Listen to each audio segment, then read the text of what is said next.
네, 국회 라이브 원 제22대 국회를 앞두고 화제의 당선인을 만나보는 시간을 갖고 있습니다. 오늘은 지역구 최고령 당선이자 이번 총선에서 압도적인 지지를 얻고 전국 최고의 득표율로 당선된 분이죠. 더불어민주당 박지원 전남 해남안도 진도 당선인과 함께합니다. 안녕하십니까? 네, 안녕하세요. 예.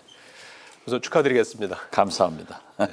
이 국회 라이브 원 정치 한수 코너에서 작년 2월 13일부터 해서 1년여 쭉 한 번도 빠짐없이 나오셔서 좋은 말씀 많이 해주셨고, 총선을 앞두고 이제 방송 출연이 좀 안 되지 않습니까? 그래서 가시면서 당선돼서 돌아오시겠다 이렇게 말씀하시고 당선돼서 돌아오셨습니다. 전국에서 최고의 득표율 92.35% 득표율로 당선이 되셨습니다. 많은 분들이 저도 이렇게 들어보면은 이제 연세를 많이 말씀하시고 득표율을 많이 말씀하시더라고요. 저도 그냥 그 소리를 제일 많이 듣고 네. 뭐 대단하다 예. 이런 평가를 해주시는데 국회 방송에 계속 출연해서 그 덕을 본 것 아닌가 감사드립니다. 아유, 예. 그 뭐라 그럴까요? 소명이라고 그럴까요? 이번에 22대 총선에서 승리했던 그 요인은 뭐라고 보십니까? 이 시대 정신이 윤석열 정권 심판이었습니다. 네. 그러니까 윤석열, 김건희 검찰 정권 심판에 대한 국민들의 분노, 그리고 물가 등 민생 경제, 총체적으로 민주주의나 남북관계 외교가 실패하니까 네. 여기에 대한 심판이 강하게 불출되고 있는데 그 내용을 윤석열 대통령과 한동훈 비대위원장 등 국민의힘만 몰랐던 것 같아요. 아, 그렇군요. 그런 부분들을 이제 잘 설명을 해서 이제 그런 이제 사명을 이제 주신 것 같습니다. 오늘 여쭤볼 현안들이 많아서 현안으로 바로 좀 여쭤보도록 하겠습니다. 네. 오늘 아침에 윤석열 대통령이 대통령실 브리핑 룸에 직접 정진석 이제 비서실장이죠. 같이 이제 오셔서 비서실장 임명을 이제 밝혔습니다. 정진석 비서실장은 2000년도죠. 16대에 이제 국회에 처음 이제 입성해서 5선 의원이시고 뭐 기자 출신이시고 국회 부의장을 지내셨는데 비서실장 하마평으로 그동안의 거론은 쭉 됐었는데 오늘 그 임명된 데 대해서는 어떻게 평가하십니까? 아주 잘한 인사다 그렇게 평가를 합니다. 저는 정진석 비서실장과 예. 한국일보 기자 때부터 예. 잘 알아서 비록 같은 당은 하지 않았지만은 상당히 우위를 돈독히 하고 있는데 예. 저는 처음부터 만약 윤석열 대통령이 총리를 임명한다고 하면은 이재호 전 장관, 비서실장은 정진석 전 부의장이 적임자다. 예. 이런 얘기를 했고 오늘 아침 방송에서도 그걸 강조를 했는데 윤석열 대통령이 임명했다고 하니까 아주 잘한 인사다 그렇게 생각합니다. 네. 왜냐하면 예. 윤석열 대통령은 정치를 안 해보신 분이라 예. 좀 비서실장, 이건 정치를 아시는 분이 해야 돼요. 그리고 윤석열 대통령은 검찰 출신이라 명령에 익숙해요. 그렇지만은 대통령은 명령을 해서는 안 되는 자리예요. 예. 많이 듣고 하는데 소위 지금까지 두 분의 비서실장이 관료 출신이기 때문에 물론 직언을 많이 하셨겠지만은 효과가 없었어요. 그래서 저는 정진석 비서실장은 관록도 있고 예. 기자 출신이고 그렇기 때문에 대통령한테 직언을 할 수 있고 또 대통령도 이렇게 함부로 명령하거나 좀 버거워해 하셔야지 예. 그런 관계에서 저는 잘 됐다 이렇게 봅니다. 예. 본인도 뭐 오직 국민의 눈높이에서 객관적 관점을 말씀드리려고 노력하겠다. 이렇게 일성으로 정진석 비서실장도 말씀을 하셨는데 문제는 이제 민주당이나 조국 혁신당에서 나온 반응이 상당히 반발하는 그런 분위기거든요. 글쎄요, 우리 당에서도 예. 어떤 발표를 했는지 모르지만은 예. 저는 제 개인적 의견을 얘기한 거고 예. 사실 총리는 국회 인준 등 여러 가지 정치적 고려 사항이 있지만은 예. 비서실장은 대통령이 가장 편하고 좋은 사람을 쓰는 게 원칙이에요. 예.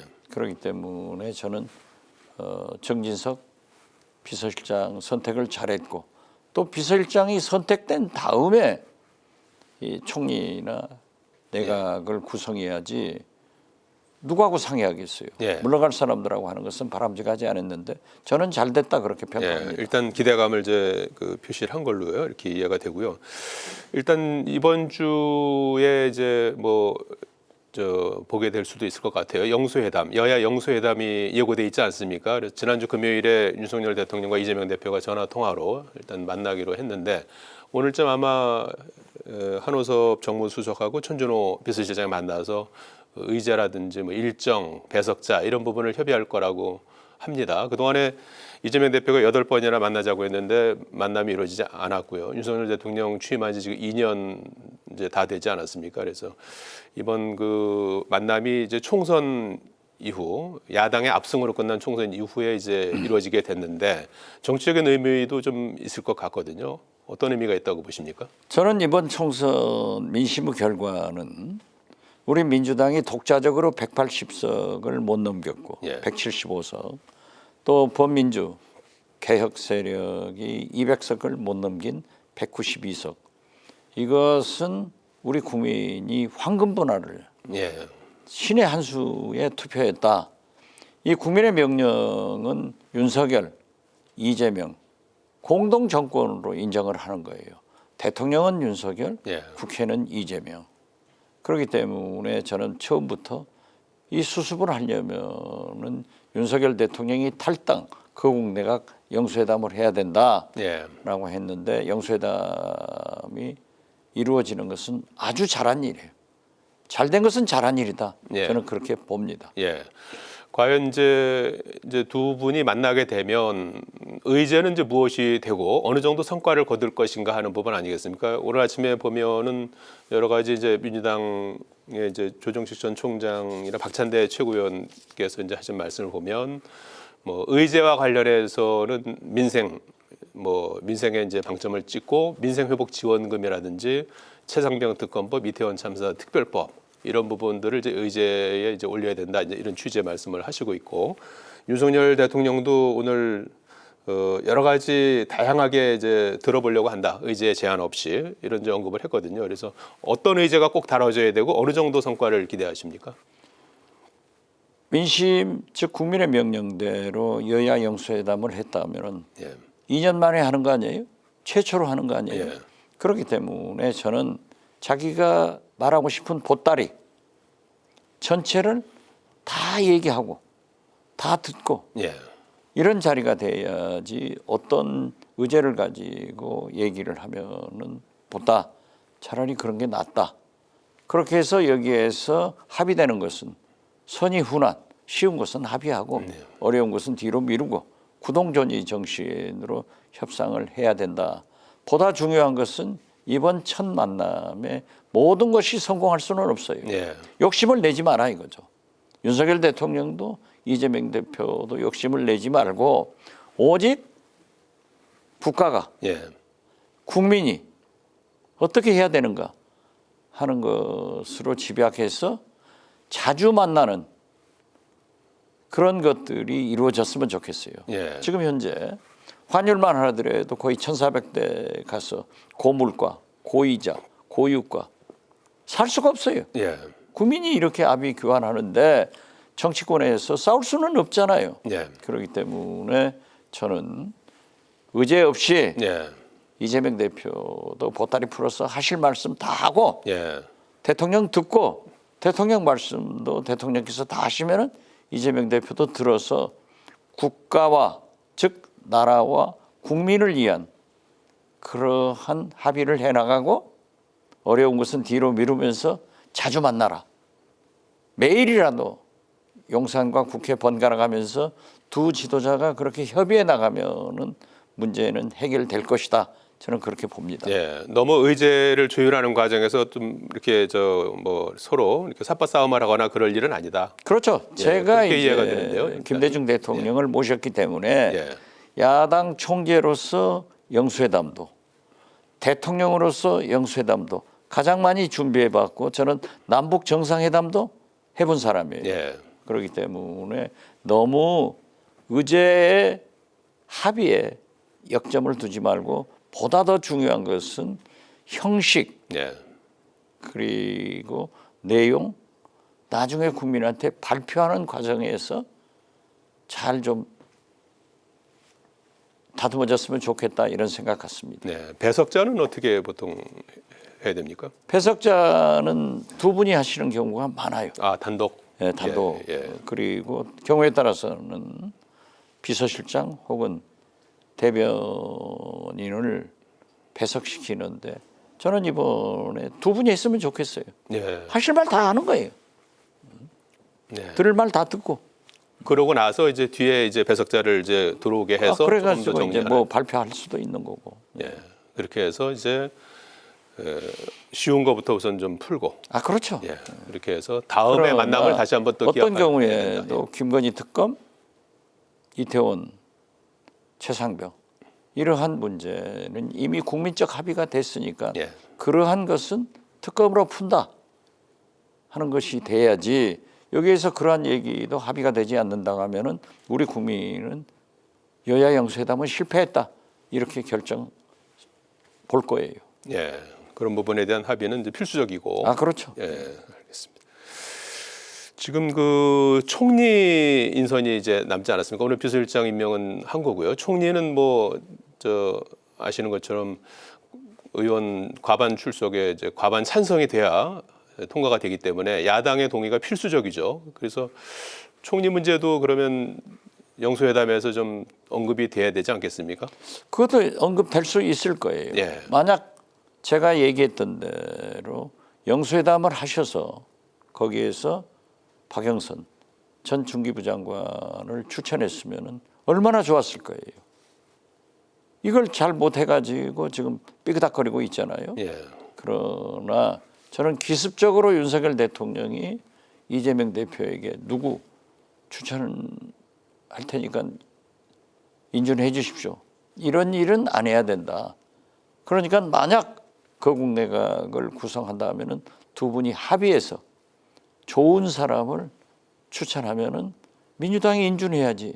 민주당이 싫으면 인준 안 되는 거예요. 네. 그래서 저는 박영선 전 총리 카드도 참 능력이나 여러 가지로 봐서 좋았는데 이 절차가 윤석열 대통령 뭐 비선 라인이건 공식 라인이건 서툴어 가지고 꼬이게 만들었다 네. 이렇게 봅니다. 그 카드는 여전히 살아 있다고 보십니까? 글쎄요, 그것은 대통령께서 이재명 대표께서 어떻게 정리하시려는지는 모르겠어요. 예. 그러나 그 아쉬움은 있다. 저는 그렇게 봅니다. 예. 그 밖에 뭐 다른 분 떠오르는 인물이 있으신가요? 총리 글쎄요, 후보로요. 뭐 예. 두 분이 잘 합의를 했으면 좋겠고 예. 저는 만약에 여당 내에서 한다고 하면은 이재호 아, 전 장관 같은 분이 좋다. 그리고 비서실장은 정진석 지금 임명해버렸지만 예. 그런 의견을 말씀드린 건 사실이고 그러한 내용에 대해서 언론이 많이 보도하더라고요. 예. 이것은 상당히 공감대가 형성되니까 기자 출신이지만은 언론이 보도하고 있다. 저는 그렇게 봐요. 예. 그 이번 그 여야 영수회담에서도 총리와 관련해서도 조금 더 좀 구체적인 언급이 좀 있어야 된다. 나올 수도 있고 안 나올 예. 수도 있고. 예. 그러나 나오지 않겠어요? 예. 지금 그 여야 대화가 이제 물꼬를 틀려고 하는 그 시점에 이제 여권 내부에서는 윤한 갈등이 조금 재현될 그런 조짐이 보이고 있습니다. 지난주 금요일에 한동훈 비대위원장 쪽에 이제 오늘 오찬을 할 것을 윤석열 대통령과 오찬을 제의했는데 한동훈 전 비대위원장 쪽에서 건강상의 이유로 고사한 것으로 이렇게 전해지면서 이게 좀 뭔가 어떤 두 사람 사이에 어떤 문제가 있는 게 아니냐 이런 해석들이 나오고 있거든요. 이 상황은 어떻게 보고 계십니까? 두 사람 사이에 문제가 있는 건 사실 아니에요? 물론 한동훈 전 비대위원장이 칭병을 네.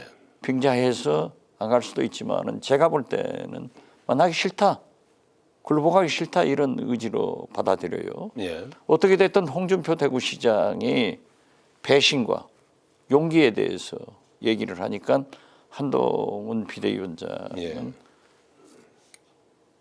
정치 국민과 정치한테는 국민과 여러분한테는 배신하지 않는다. 예. 이건 용기다라고 했는데 그건 한동훈 위원장이 잘못 알고 있는 것 같아요.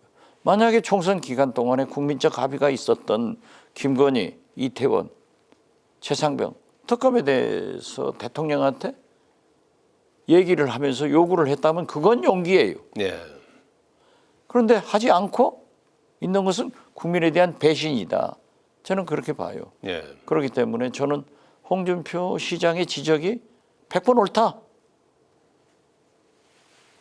한동훈 홍준표 시장의 지적이라고 하는 것은 이제 윤석열 대통령을 배신한 사람이다 이렇게 지칭을 사실상 했죠. 그렇잖아요.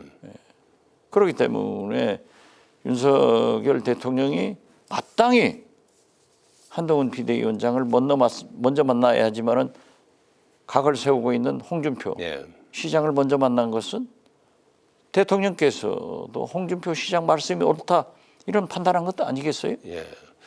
원장님께서 보시기에 그러면 윤석열 대통령과 한동훈 비대위원장의 관계는 앞으로 어떻게 될 것 같고 한동훈 비대위원장은 앞으로 정치적으로 어떻게 처신할 걸로 보시는지. 저는 한동훈 전당대회라든지, 예. 한동훈 비대위원장이 홍준표 시장이 말씀한 대로 배신자이기 때문에 예. 정치권에 얼씬도 하지 마라. 이런 것이 거의 옳은 것 같아요. 만약에 집권 여당의 이인자 비대위원장 대표라고 하면은 대통령의 국정을 원활하게 할 수 있도록 보조 역할을 하는 거예요. 그렇기 때문에 지금 국민들이 생각할 때 윤석열 대통령이 야당과 협치의 필요성이 있음에도 불구하고 2년간 만나지 않았다고 하면은 제가 만약 비대위원장으로 임명받았다고 하면은 이재명 대표와 협치를 할 수 있도록 만들어 나가야 돼요. 예. 그런데 한동훈 비대위원장은 입만 버리면은 민주당, 이재명, 문재인, 운동권 비난하다가 적골됐잖아요. 그렇기 때문에 저는 정치력이 부족한 사람이다. 역시 검찰 출신으로 대통령이 됐어도 윤석열 대통령도 지금 실패의 길로 가고 있고 한동훈 비대위원장도 똑같이 실패하지 않냐. 그래서 저는 정치권으로 다시 나오는 것은 본인의 노력도 필요하겠지만은 상당 기간이 필요하다. 그리고 윤석열 대통령과 한동훈 전 비대위원장 간의 관계에는 어떤 극적인 모멘텀이 조성되지 않고는 상당히 어려울 거다. 그러면 한동훈 비대위원장도 지금 용기를 내서 할 수 있느냐 이거죠. 예. 그건 용납하지 않잖아요.